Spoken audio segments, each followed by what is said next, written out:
Hola, bienvenidos y bienvenidas a la primera parte de la clase número 3 de este curso de Química General.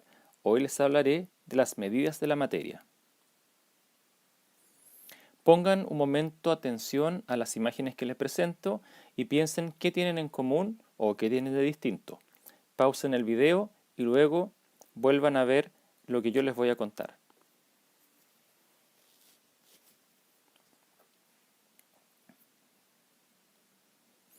Cada una de las imágenes que está aquí representa la medida de algo.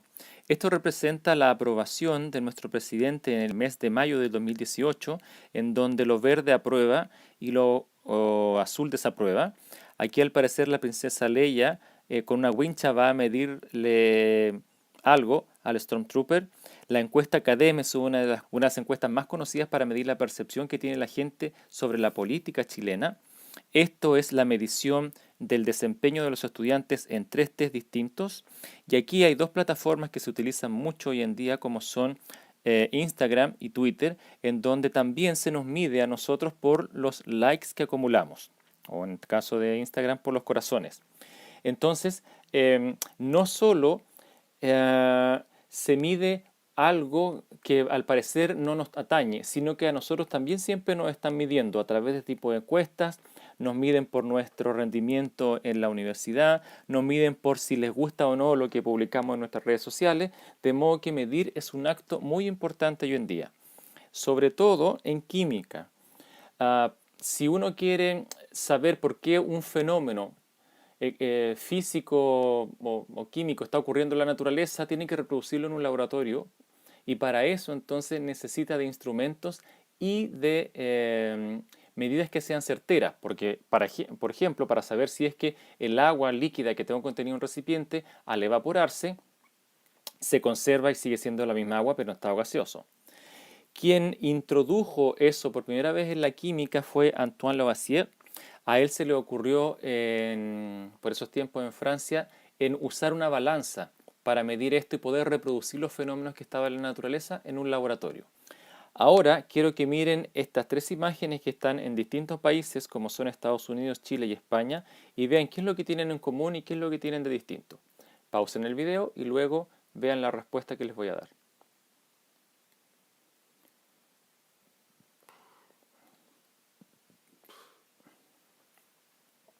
Lo que tienen en común estas 3 imágenes es que al parecer ambas están midiendo la temperatura. Aquí hay una noticia, de hecho, donde se dice que hay una ola de calor con temperaturas de hasta 45 grados Celsius en España, eso era como hace 2 años atrás.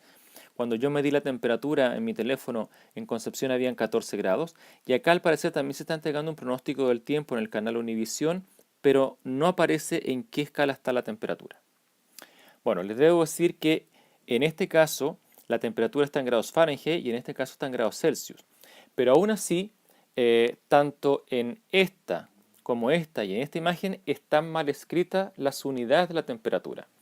Si yo leo esto, voy a leer 14 grados y por lo tanto no estoy leyendo 14 grados Celsius. Entonces puedo pensar que son 14 grados sexagesimales, por ejemplo, en un ángulo de algún, en un ángulo que se mide con un compás. Acá se ha expresado 45 grados Celsius, pero cuando uno quiere expresar la escala que inventó este señor, no se pone el apellido de él, sino que se abrevia con el grado y la C. Y en el caso de acá, no tienen tampoco las unidades que deberían estar en grados Fahrenheit. Para que esto, digamos, no ocurriera y estuviéramos nosotros midiendo en la misma unidad, en 1960 la 11ª Conferencia General de Pesos y Medidas creó el Sistema Internacional de Unidades, hoy abreviado como SI, que consta de 7 magnitudes básicas que se miden con una unidad y que se expresan con un símbolo. Después, en el año 1971, se introdujo una octava que es el mol y del cual vamos a hablar nosotros bastante en este curso. Entonces, lo importante es que toda medida que uno realiza tiene una magnitud asociada, es decir, se le está midiendo algo. Por ejemplo, si yo mido 5 gramos, quiere decir entonces que 5 gramos es lo que expresa esa magnitud, pero el gramo es la unidad con que se mide, ¿ya? De modo que aquí hay una tabla en donde están en resumen estas 8 unidades del sistema internacional. Las voy a leer todas porque es importante aclarar algunos puntos. Si uno quiere medir la extensión de un objeto, se mide, la magnitud con la que se mide es la longitud, pero el nombre de la unidad es el metro y se abrevia con una letra M minúscula, punto. Solamente se puede abreviar el metro con una M minúscula, no se abrevia ni con MT punto, ni con MT mayúscula, minúscula, punto, no, es M minúscula y no hay más. La masa, si uno se la quiere medir a una materia, se mide en kilogramos y se abrevia con las letras minúsculas K y G. Por lo tanto, si uno en la feria pide 1 kilo, no está pidiendo nada, la verdad. Tú tienes que pedir y te tienen que vender en kilogramos y no se abrevia con K mayúscula y G minúscula, con K mayúscula, no. Vuelvo a insistir, el kilogramo se abrevia con una K minúscula y una G minúscula. El tiempo, si uno lo quiere medir, se mide en segundos y se abrevia con la letra minúscula S, no con seg ni con seg punto, que sería la abreviación de segundos. Eso está mal. La corriente eléctrica, que es una magnitud que nosotros no usamos mucho, sino que se utiliza más en física, su nombre, el nombre de la unidad es ampere, y se puede abreviar con la letra A o con AMP.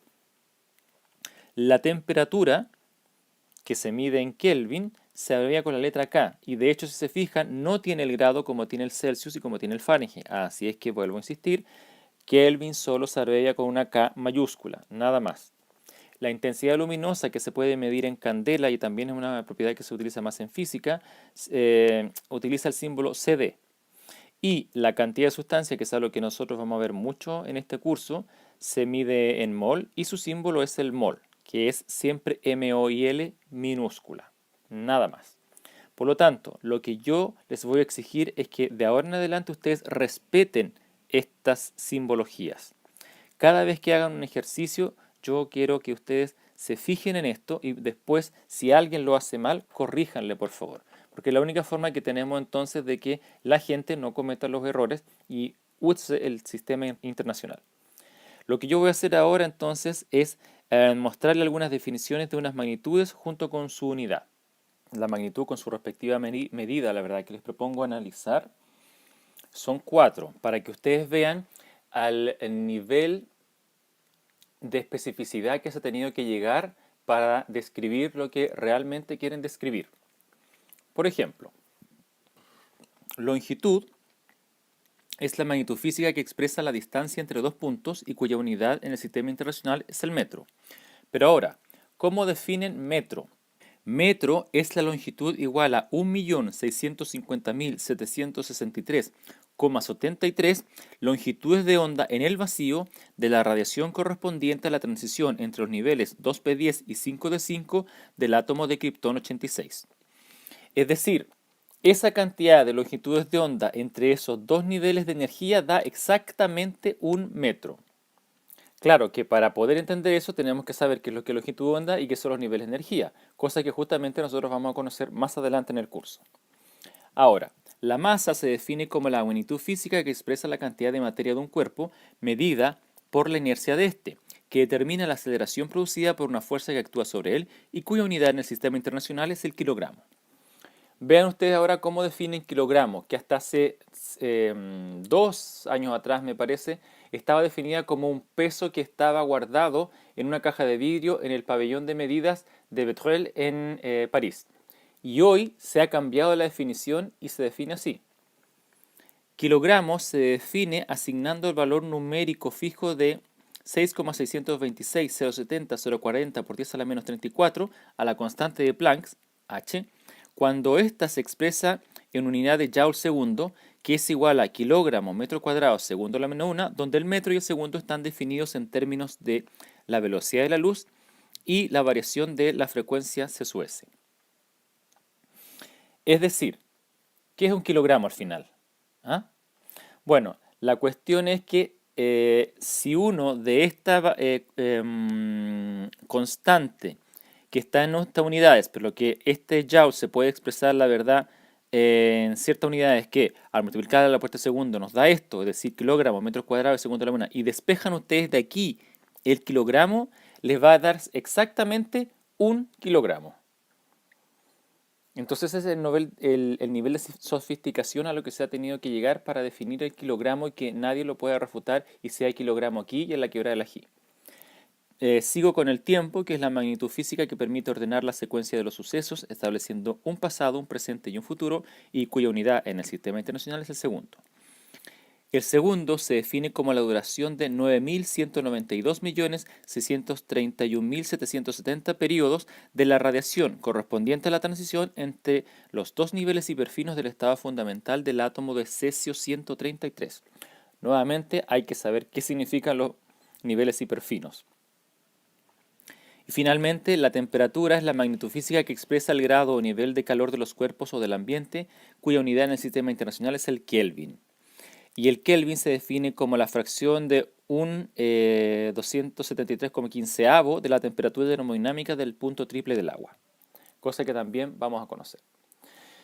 Y así podría definirle muchas magnitudes más, pero estas normalmente son las que nosotros vamos a usar. Los dejo para que las vuelvan a ver, las vuelvan a leer y las reflexionen un poco. Una de las cosas que tiene cuando uno mide la materia es que se puede enfrentar con gran materia o pequeña materia.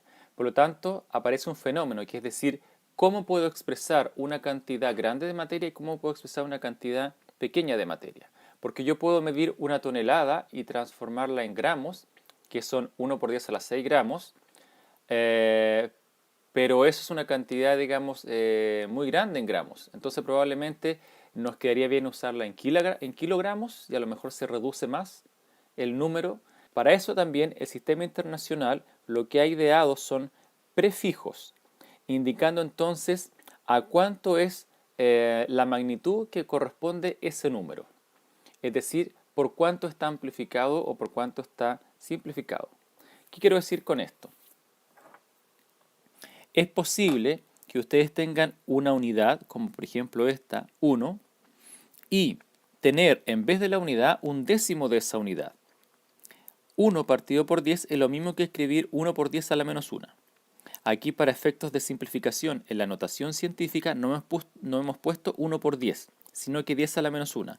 Y se entiende entonces que todos los números que sean 10 a la menos algo o 10 a la algo están multiplicados por 1 por. Por lo tanto, si ustedes tienen un décimo de una unidad, lo que van a tener entonces es un deci. Por ejemplo, un decímetro, que lo abreviaríamos así, es la décima parte de un metro. Por lo tanto, un decímetro equivale a 0,1 metros. Si ustedes tienen la centésima parte de la unidad, van a tener entonces 1 por 10 a la menos 2. Y eso equivaldría a tener un centi. Luego podrían tener un mili, podrían tener un micro, podrían tener un nano, un pico, un femto, un ato, y hoy en día sigue más para abajo la escala en pequeñez. Entonces, si se fijan, el ato ya es 1 por 10 a la menos 18 veces la unidad. Entonces, es posible tener medidas tan pequeñas como un ato, y ya les digo, existe algo más pequeño que el ato, o ustedes podrían tener, en vez de una unidad, 10 veces la unidad. Y eso sería un deca. O podrían tener 100 veces esa unidad y sería un hecto. O podrían tener un kilo. O podrían tener un mega, un giga, un tera, un peta y un hexa. Y si mal no recuerdo, existe un prefijo superior al hexa. De modo que pueden tener cantidades de materia muy gigantes como cantidades de materia muy pequeñas. Por ejemplo, si ustedes recuerdan, un kilómetro, que se abreviaría km, es 1 por 10 a la 3 metros, es decir, 1000 metros. Un megametro, que se abreviaría M mayúscula, M minúscula, es 1 por 10 a la 6 metros. Y así sucesivamente otras equivalencias. Cada uno de estos prefijos tiene una letra de abreviatura que está puesta ahí, ¿sí? Entonces, el sistema internacional también se ha preocupado de que para cantidades grandes o cantidades pequeñas, poder reducirlas a un número tal que quepa en un espacio como este, que está designado en esta columna. Y entonces así podamos tener números que sean más manejables. Para eso entonces vamos a tener que usar estos prefijos. Ahora bien, existen muchas unidades derivadas del sistema internacional y nosotros vamos a ver aquí una que es particularmente importante para estudiar la materia, pero también para las unidades que vienen a continuación. Lo que voy a hacer ahora, antes de continuar con esta presentación, es que los invito a ver un video que viene a continuación, en donde aquí he puesto un pantallazo que se refiere a densidades de líquidos. Es un experimento. Quiero que lo vean, lo piensen un momento y encuentren la respuesta por qué ocurre ese fenómeno. Luego de eso vamos a continuar entonces con lo que sigue de esta clase. El fenómeno que acaban de ver en el video es uno que hablaba de las densidades. Entonces ahora vamos a tratar de explicar qué es la densidad y por qué ocurre ese fenómeno. La densidad es una unidad derivada del sistema internacional que se usa para diferenciar las materias. Se puede abreviar con la letra D normalmente o con la letra griega ρ, que la acabo de dibujar ahí con el puntero láser. Y la densidad es la cantidad de masa por unidad de volumen de una sustancia. Está derivada del sistema internacional porque se mide en kilogramos partido por metro cúbico y se expresa matemáticamente como densidad. Entonces es la masa partido por el volumen, es decir, la masa en kilogramos y el volumen en metros cúbicos. Usualmente nosotros la vemos en otras unidades que son más corrientes, como por ejemplo gramo partido por mililitro, pero la unidad de la densidad en el sistema internacional es kilogramo partido por metro cúbico. Entonces, ¿qué es lo que ocurre con el fenómeno? Voy a tratar de explicarlo entonces con un ejemplo que tengo ahora. Fíjense que esto es una relación de un cociente, es decir, es una división. Lo que expresa esta división es cuánta masa cabe en un volumen. Es decir, nosotros tenemos una ecuación matemática, pero tenemos que darle un sentido físico. Y el sentido físico de esta ecuación matemática es que yo tengo que meter tal masa en tal volumen. Y dependiendo de la sustancia, en el mismo volumen puede caber más o menos masa. Por eso entonces es una división. Entonces piensen que es lo que está encima tiene que caber en lo que está debajo. Por ejemplo, si tengo un cubo de mica, normalmente un experimento que yo hago en clase, y este cubo de mica es de arista de 6 centímetros, entonces voy a tener 6 centímetros por 6 centímetros por 6 centímetros. Y eso me va a dar 6 por 6 por 6 al cubo. Entonces, ¿qué hacemos? Lo vamos a llenar con agua y lo vamos a pesar. Y luego se va a usar el mismo cubo, pero con arena, y también lo vamos a pesar. Entonces, ¿qué es lo que ocurre? Probablemente ya lo deben estar adivinando. El cubo que se ha llenado con arena pesa más que el cubo que se ha llenado con agua. ¿Qué implica eso entonces? Que dentro de este mismo volumen cabe más arena que agua. Por lo tanto, dentro del mismo volumen, si cabe más arena que agua, se dice entonces que la arena es más densa que el agua. ¿Ah? Y es lo que se hace con todos los materiales. Es posible poner muchas unidades de ese material, o mejor dicho, de esa materia, una al lado de la otra. O mejor dicho, una arriba, abajo y al lado de la otra, de forma tridimensional. Pero si no cabe tanta materia dentro de ese mismo volumen, quiere decir entonces que la unidad por la que está hecha esa materia no es posible poner tantas unidades como uno quiere arriba, abajo o al lado. Entonces es una cuestión de espacio. Y entonces, si yo pongo un poco de arena sobre esta agua, la arena se va a ir para el fondo y el agua va a quedar arriba. Eso implica entonces que la arena es más densa que el agua. ¿Qué es lo que han hecho en el experimento? Lo que han hecho en este experimento es poner distintas cantidades de azúcar en estos recipientes yendo de una cantidad menor a una cantidad mayor y se han revuelto. Se han formado entonces disoluciones de azúcar de distinta concentración. Por lo tanto, para que se vea el efecto, le han echado colorantes. Entonces han empezado a poner desde la más densa a la menos densa. Tal como en el caso que vimos acá, la más densa se va a ir al fondo y la menos densa se va a quedar arriba. Entonces se puede ver una gama de colores. Lo sorprendente es que estamos hablando de la misma disolución, es decir, agua con azúcar, solo que no se mezclan entre ellas porque una es más densa que la otra. La pregunta que le hago ahora, ¿cabe esperar que esto sea infinito? Es decir, que se mantenga durante todo el tiempo así, ¿o al final se van a mezclar los colores? Es una pregunta de reflexión que les dejo para este experimento. Ahora los invito a que observen las siguientes imágenes, donde hay una persona y acá un elefante cargando algo y unos ratones conversando. Pausen el video, observen las imágenes, reflexionen y luego les voy a comentar de qué trata esto.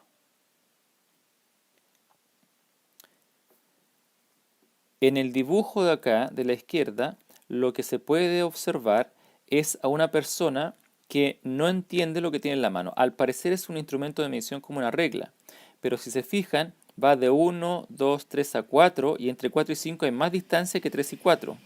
Y luego también entre 6 y 7 hay más distancia que hecho en 4 y 5 y que cualquiera de la distancia anteriormente. Y luego la distancia parece que se empareja. Entonces hay un problema con el instrumento. Es muy difícil poder medir de forma precisa o de forma exacta la longitud, por ejemplo, de un objeto con esta regla, ya que no tiene medidas consistentes ni coherentes.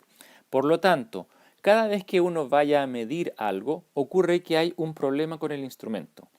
Los instrumentos normalmente se hacen para medir de forma lo más exacta posible lo que uno quiera medir, pero siempre tienen alguna limitancia. Esa limitancia depende de qué es lo que se vaya a medir. Hay instrumentos que se han creado para medir grandes cosas, por lo tanto no se pueden utilizar para medir cosas pequeñas, y viceversa. Hay instrumentos que se crearon para medir cosas pequeñas, por lo tanto no lo puedes usar para medir cosas grandes. Otra cosa importante entonces que está mostrando aquí el chiste, el elefante sin ningún problema es capaz de levantar un tronco, pero aquí unos ratones le dice uno al otro, pero ellos pueden hacerlo. Y el ratón piensa, las comparaciones internacionales no siempre entregan una guía precisa de orientación. Entonces, claro, no puedes comparar un elefante cargando este tronco con unos ratones tratando de hacer lo mismo. ¿Cuál es el problema aquí? El problema es quién quiere hacer la acción. Los ratones no se pueden comparar con el elefante. Entonces, siempre va a haber un error en la medida ahora asociada a la persona. No solo el instrumento podría no estar siendo útil para la materia que yo quiero medir, sino que la persona que lo hace puede hacerlo de una manera distinta a la que lo hace otra. Y además, cualquiera de las dos se puede equivocar en la medida. Entonces, lo que tenemos son incertidumbre en las mediciones debido a que hay limitaciones en el equipo y también limitaciones en la persona que hace la medición. Por lo mismo, los invito a que realicen esta actividad. Los que puedan en casa, impriman esto y los que no, háganlo sobre la pantalla. Tienen que medir con una regla desde el centro a los puntos azules. El centro de cada uno de estos discos está marcado con un punto negro. ¿Lo ven? Entonces, lo que quiero que hagan es que midan nuevamente la distancia del punto negro a cada uno de los puntos azules y la anoten. Quiero que lo hagan para el dibujo 1, para el dibujo 2 y para el dibujo 3. Entonces van a tener, en este caso, 1, 2, 3, 4, 5 mediciones para el dibujo 1, 5 mediciones también para el dibujo 2 y 5 mediciones para el dibujo 3. Y a continuación van a calcular lo que se conoce como la desviación estándar. La desviación estándar es un estadístico que se utiliza mucho para saber qué tan cercanos son una medida con la otra o qué tan dispersa están esa medida con la otra. Si una medida con otra se parece, por ejemplo, yo tengo que pesar varias veces cierta cantidad de un reactivo y resulta de que me dan medidas muy similares, entonces quiere decir que la desviación estándar va a ser muy baja, porque van a ser medidas similares. Pero si me resulta que las medidas que me están dando son muy dispersas con valores grandes, pequeños, medios, grandes y pequeños otra vez, entonces la dispersión de los puntos es tan grande que la desviación estándar va a ser mayor. Esta es una fórmula de desviación estándar que como está descrita es simple de hacer. Existen otras formas de desviación estándar, pero yo he buscado esta que es la más simple. ¿Qué es lo que la voy a definir primero y después les digo cómo se calcula? La desviación estándar es la raíz cuadrada de esta división. ¿Esta división qué es lo que es? Bueno, n simboliza el número total de valores medidos. ¿Cuántas medidas hicieron? 5. Entonces acá abajo va a ir un 5. Luego, ¿qué simboliza esta x? Esta x sub i simboliza el número de la medida. Entonces, si hicieron 5 medidas, lo que tienen que hacer ustedes es a la medida 1 restarle el promedio de las 5 medidas. Un promedio simple. Eso entonces lo elevan al cuadrado y obtienen un dato. Luego tienen que hacer lo mismo para la medida 2. Le restan el promedio, lo elevan al cuadrado y obtienen otro dato. Tienen que hacer lo mismo para la medida 3, la medida 4 y la medida 5. ¿Qué es lo que hacen después? Las suman todas, esto significa esto, una sumatoria, desde la medida 1 hasta la medida n, que sería la medida 5, suman todo eso, lo dividen por el número total de medidas, o sea 5, y a eso le aplican la raíz cuadrada. Así van a obtener entonces la desviación estándar. La actividad esta lleva a hablar entonces de la precisión y la exactitud. Yo les hablaba entonces, y este es un ejemplo clásico de ¿cómo se llama? Un tiro al blanco o tiro de los dardos, donde caer en el centro tiene 100 puntos, pero si te alejas de él tienes menos puntaje. Las medidas entonces pueden tener cierta precisión y cierta exactitud. Vamos a definir entonces qué es lo que ocurre en cada uno de los casos. En el primer caso lo que puedes tener es una buena exactitud y una buena precisión. ¿Qué quiere decir eso? Primero, los datos que tú has hecho o los lanzamientos que tú has hecho, mejor dicho, son precisos. ¿Por qué? Porque cayeron todos en el mismo lugar. Fíjense que están muy cerca uno del otro. Y además son con buena exactitud porque casi dieron todos en el 100, es decir, lo que se diría el blanco en el centro. Por lo tanto, si uno habla de medidas, la medida entonces que ustedes han realizado aquí está casi bien, porque tiene buena precisión, es decir, las medidas no son muy distintas una de la otra y además dieron con el valor correcto. En el caso acá tenemos una mala exactitud porque no dimos con el valor correcto, sin embargo tiene una buena precisión, porque todos los dardos cayeron en el mismo lugar. Se fijan, están muy cercanos uno del otro. Y en el tercer caso ya no tenemos ni buena ni exactitud ni precisión. No cayó ninguno en el centro y además todos los datos cayeron lejanos uno del otro. Entonces, cuando hablamos de precisión y exactitud, lo que estamos tratando de decir es qué tan cercanos son los valores uno de otro, eso sería la precisión, y qué tan cercanos esos valores están de un valor real, que sería la exactitud. Ahora, esto es súper importante en las medidas, porque el número de cifras que se entrega en una medición depende mucho de qué tan cercano o lejano se esté del valor real. Entonces, la medición va a ser buena o va a ser mala dependiendo justamente de qué tantas cifras yo tenga que entregar. Es decir, la magnitud. La entrego con un decimal, con dos decimales, por ejemplo. Eso es lo que vamos a ver en la segunda parte de esta clase.